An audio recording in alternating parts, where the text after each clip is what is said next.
SCP-1879, an SCP Tale by John Hudson, based on the original concept by azzleflux, licensed under CC by SA. Part 1. A hard bargain. Linda fumbled her keys as she kicked the front door behind her shut, her arms full with 3 grocery bags, all but spilling their contents. Through the hallway on the way into the kitchen, she noticed the garage door was wide open. She scolded her husband under her breath. She had told him about keeping the door shut multiple times with their son, Zane, having graduated from crawling to walking in the past month. She entered into the kitchen, and set her arm full of groceries on the counter. "Oh good, you're home." Her husband, Doug, sat at the kitchen nook. Next to him was a thin, spindly man in a vintage brown plaid suit, his matching fedora on the table in front of him. The man beamed at her with a wide, toothy smile which seemed unauthentic, and didn't reach his eyes. "I was just telling your husband what a lovely home you both have," the man said with a thick, mid-Atlantic accent. He ran his hand through his already tightly, if not perfectly, slicked back blonde hair, and straightened the knot on his plain, red tie. "I say, some would disagree, but the mid-century trimmings really bring a certain charm out of the craftsman architecture." "Honey," hisses. Her husband paused, then laughed. "You know, I don't think I caught your name." He turned to the salesman, who mirrored his laugh. Again, Linda noticed a certain insincere quality to the man, as if he was just reacting to her husband's own laughter. "Doug, you certainly have a wicked sense of humor." The man patted Doug's shoulder, then turned to Linda. "I tell you, you married a keeper, this guy. He's a real winner. A true American, I tell you. Which is exactly why you had the foresight to lead your family to riches, and get in on my offer early." As I said to Doug, he turned back to Doug. "This new venture of mine is going to be big. A gold mine, I tell you." "What deal? What venture?" Linda looked at Doug with equal parts confusion and concern intensifying the lines of her face. "Doug," said the man, "I'll get these papers over to the office, and have my secretary send you all the nitty-gritty." The man placed several folded papers into his suit jacket, and slid a larger pamphlet over to Doug. "Congratulations, the deed is now yours." He handed the pamphlet to Doug. "Oh wow," he said looking at his wristwatch. "Is that the time?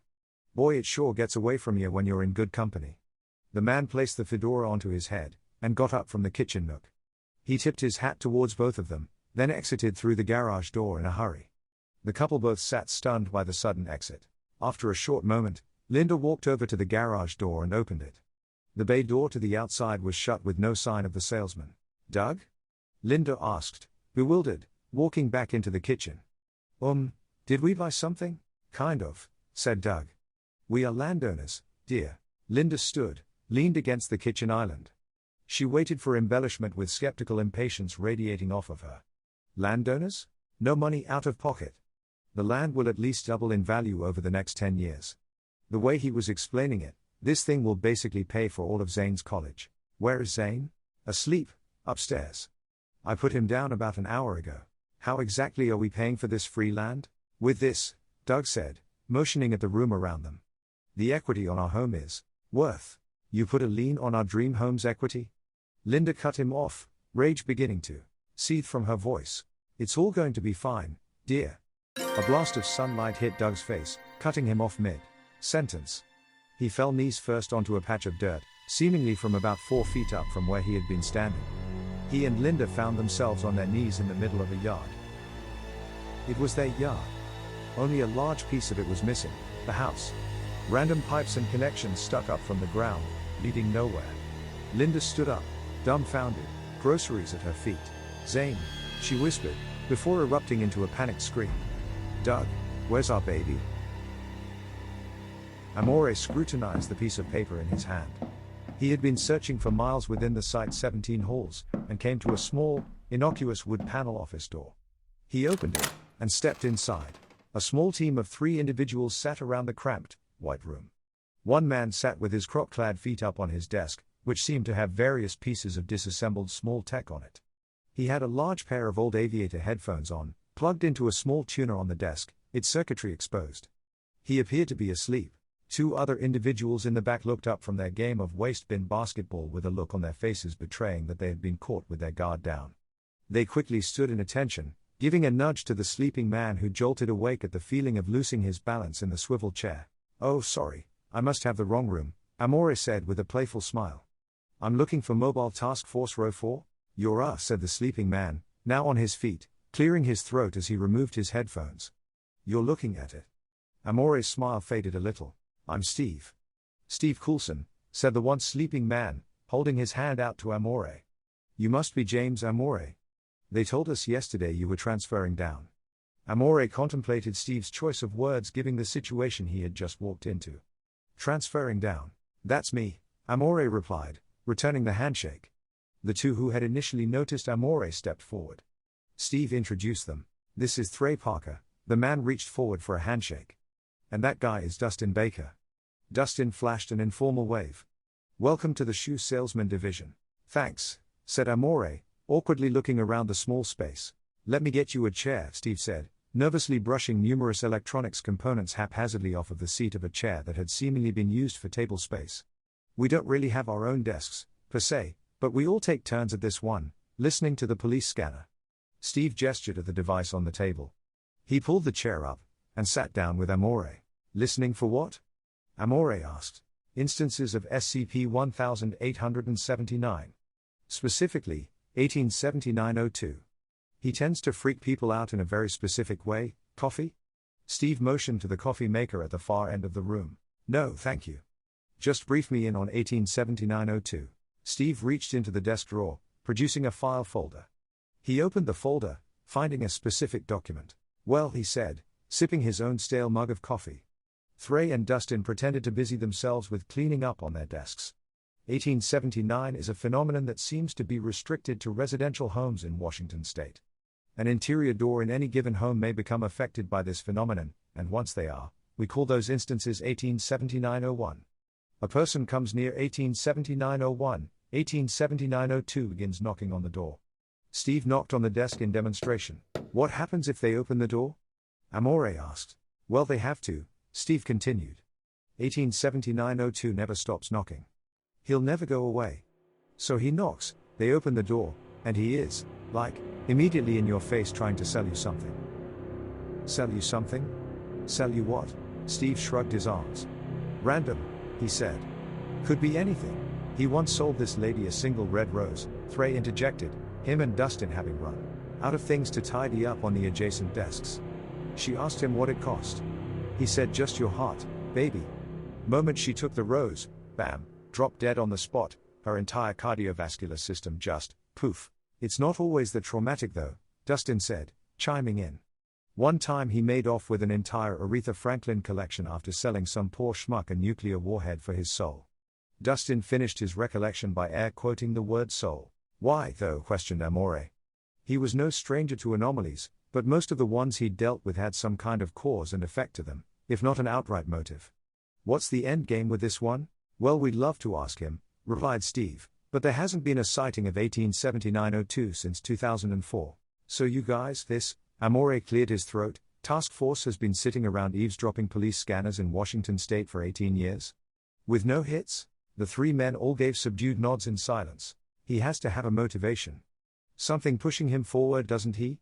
Why cause so much chaos, localized on such a specific geographical area only to quit? Amore scratched his head. I mean, said Steve, sipping more of his stale, cold coffee. What motivates any salesman? Greed. The salesman raised his arms into the air in exclamation. It would be absolute greed not to share this amazing opportunity with the world, but lucky for you, sir, I only have one to give, and it's yours for an amazingly low price. The salesman held up the trinket to his prospect, a mint-condition, sleeved, vintage Charizard holographic Pokemon playing card. His prospect, a 30-something man, his suit shirt untucked and half unbuttoned, strained his eyes to see the details, as he swayed back and forth. From behind his slack jaw reeked the overwhelming stench of whiskey, cigarettes, and beer. Why are you in my home? The prospect hiccuped his way through his inquiry. Haven't you been listening, sonny? I'm here to offer you the deal of a lifetime. I'm bringing you in at the ground level of history in the making. I wouldn't be here if it wasn't that important. I'm starting a new venture, see? Striking it out on my own, marching my bootstraps and stomping concrete like the red-blooded capitalist I am. Now I can tell you're a businessman, I have a nose for these things, you see. So when I tell you that you can have this mint-condition playing card all for the low price of a Tahoe turquoise, 1968 Ford Mustang convertible, Then you know I mean business. My car? The man stuttered, his eyelids becoming increasingly heavy with that night's bad decisions. Are you from the bank? I know I'm a little behind. You take this card from my hand, see, and you'll be wealthy enough to buy the bank. The prospect seemed to fall asleep for a moment, reawakening and snapping back to the conversation. Okay, he mumbled. The man slipped the card into his prospect's shirt pocket, and grabbed his hand. A pleasure doing business with you. At that moment, a 1968 Ford Mustang convertible, painted in the Tahoe turquoise color scheme of that model year, dematerialized from the garage of the prospect's house, as the prospect himself passed out onto the floor of his living room. The man stepped over his inebriated prospect, and exited through the coat closet door. Little Angelica looked up from her dolls, deciding she was bored with them, as she sat in her tiny, plastic playhouse in her backyard. Rain clouds had descended upon her while she was playing, and outside of the playhouse was a torrential downpour.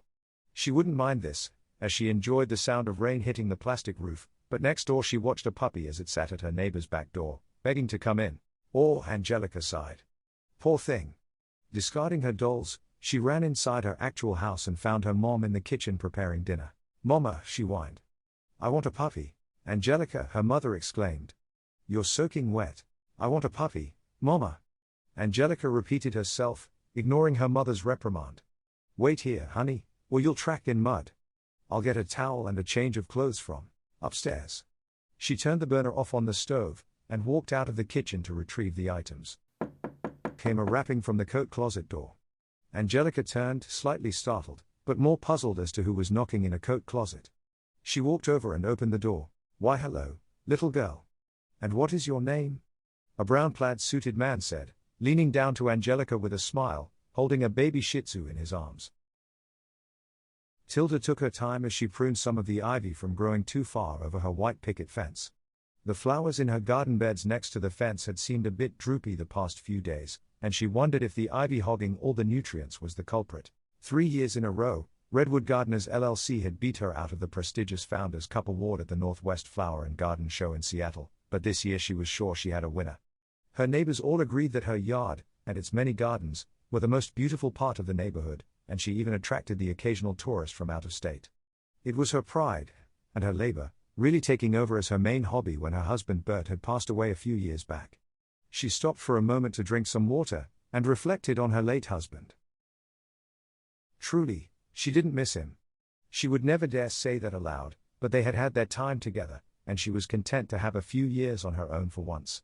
They had married when she was only 17, and the solitude was a blessing in her twilight years. No, the only thing she missed about Bert was their breakfasts together. He'd let her sleep in, and she'd wake up to the smell of black coffee, freshly brewed, and perfectly toasted white bread. A plate would always be waiting for her when she came down, and he'd wait to pour her coffee until she was at the table. They'd sit in silence as he read the paper while she would watch out the back window at her garden, news on the television in the background. Her garden had tripled in size since those years. Tilda's recollections were broken by a sudden, sharp pain in the joints of her knees, a friendly reminder of her old age. She gathered her gardening tools up into her cart, and went into the house. After making a warm cup of tea, Tilda settled into her favorite recliner, turning on the television. It wasn't long before she started to settle in for a relaxing afternoon nap.